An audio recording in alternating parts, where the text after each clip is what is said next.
इससे पहले भी हम एक एक करके आगे बढ़ रहे हैं किस तरह से सरकारें बदली, लेकिन अगर मोहनलाल सुखाड़िया की बात की जाए, 17 साल का लंबा कार्यकाल, आखिर इसका अंत कैसे हुआ और कैसे यहां से राजस्थान की सियासत आगे बढ़ी? देखिए, 67 में इंदिरा गांधी ने अपनी पार्टी से बगावत कर दी थी। कांग्रेस का संगठन जिसमें के कामराज, निजलिंगप्पा, एस.के. सदोबा पाटिल, 4 बड़े लीडर थे, मोरारजी देसाई थे शामिल। 7 जंतर मंतर में इसका ऑफिस होता था। इन्होंने तय किया कि नीलम संजीव रेड्डी को राष्ट्रपति का कैंडिडेट बनाएंगे। इंदिरा गांधी का नहीं, जो उपराष्ट्रपति वीवी गिरी, इनको राष्ट्रपति का कैंडिडेट बनाना है। परंपरा है, उपराष्ट्रपति राष्ट्रपति बनता है। इंदिरा गांधी उस मीटिंग में गुस्सा हुई और कहा कि मैं वीवी गिरी को राष्ट्रपति बना के छोड़ूंगी। जब वहाँ से वो सीढ़ियाँ उतर रही थी तो चंद्रशेखर, जो बाद में देश के प्रधानमंत्री बने, वो उनको सीढ़ी में मिल गए। तो उन्हें आग बबूला इंदिरा गांधी को देख के पूछा, मैडम क्या हुआ है? मैडम ने कहा कि ये जो बुजुर्ग लोग हैं, बुर्जुआ, ये मानते नहीं हैं और ये नए लोगों को नहीं आगे आने दे जाते, ऐसे ऐसे जो भी है। तो वो क्या है, गुड़िया समझते थे इंदिरा गांधी को। के कामराज, ये सब नेहरू जी के ज़माने के थे। निजलिंगप्पा, के कामराज और मोरारजी देसाई बड़े लीडर थे, तो उन्हें बच्ची समझते थे। बच्ची देखा था इंदिरा गांधी को, तो बच्ची की तरह ट्रीट कर रहे थे।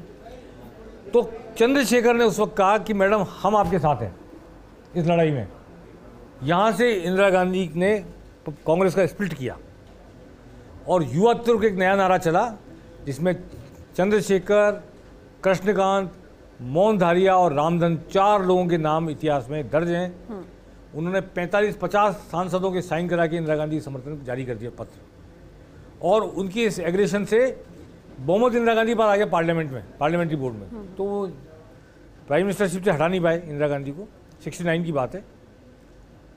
लेकिन राष्ट्रपति के चुनाव में इंदिरा गांधी ने प्रधानमंत्री पद पर होते हुए कहा कि अपनी पार्टी के ऑफिशियल कैंडिडेट को वोट मत दो, अंतरात्मा की आवाज़ पे वोट दो। ये उन्होंने पूरे देश भर के विधायकों को और सांसदों को कहा। विधायक भी वोट डालते हैं राष्ट्रपति शासन में, राष्ट्रपति चुनाव में, सॉरी। राजस्थान में मोहनलाल सुखाड़िया ने कहा मैं तो पार्टी संगठन के साथ हूँ। इंदिरा गांधी का देख लो, you will have to face the music. Mohanlal Sukhadia all right. Mohanlal Sukhadia बड़े दिग्गज 17 साल के चीफ मिनिस्टर।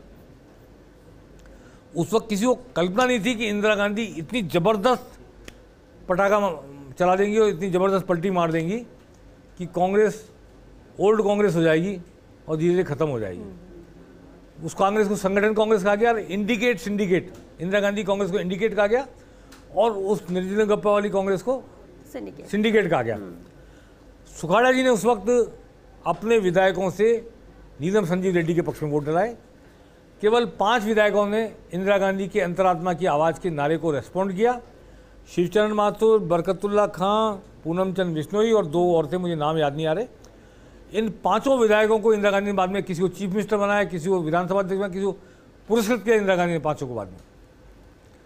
जैसे ही वीवी गिरी राष्ट्रपति बने, इंदिरा गांधी जीत गई और अंतरात्मा की आवाज़ जीत गई उनकी, और पार्टी संगठन फेल हो गया।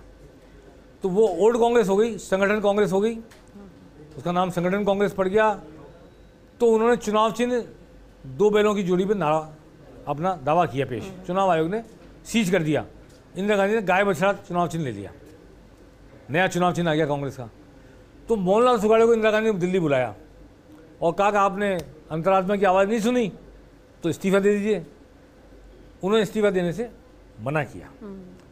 तो एक छोटी सादड़ी सोनाकांड हुआ था जयपुर, भारत, राजस्थान में। छोटी सादड़ी एक जगह चित्तौड़ के पास, वहाँ पे बड़ा भारी सोना मिला था और वो सोना उस ज़माने में लाखों का था, करोड़ों का था, मतलब समझ लीजिए। वो सोना कहाँ छुपाया गया, कहाँ बदला गया, क्या हुआ, ये जो व्यक्ति जानता था उसकी बिना बताए मौत हो गई थी।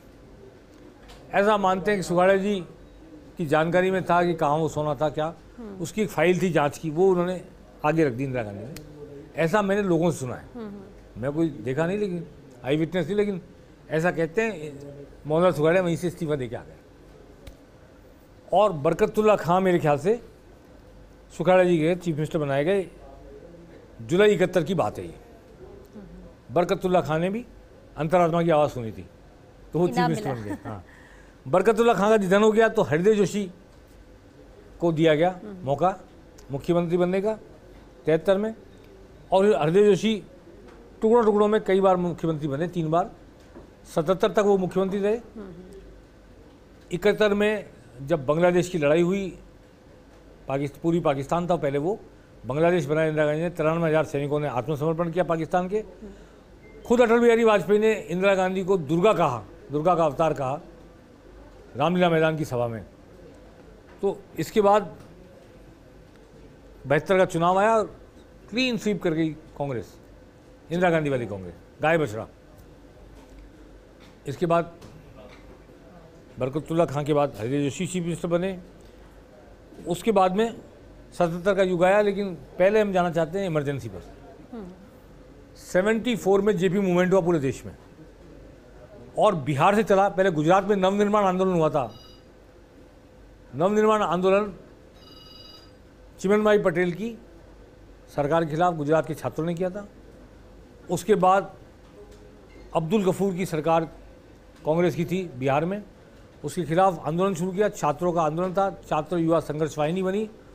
जयप्रकाश नारायण उस आंदोलन को लीड करने के लिए आगे आ गए, और जेपी मूवमेंट में बहुत सारे साहित्यकार शामिल हो गए।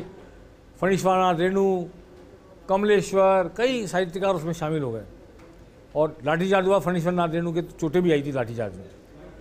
वो आंदोलन पूरे देश में फैला। तो 74 के जेपी आंदोलन में राजस्थान में भी जयप्रकाश नारायण आए थे। और 2 मिनट का समय मैं इस बात पे लेना चाहता हूँ। ये हालांकि एक ऐसी अद्भुत घटना है। जयप्रकाश नारायण आए थे, रामनिवास बाग में उनकी सभा हुई थी, मैं उस सभा में मौजूद था।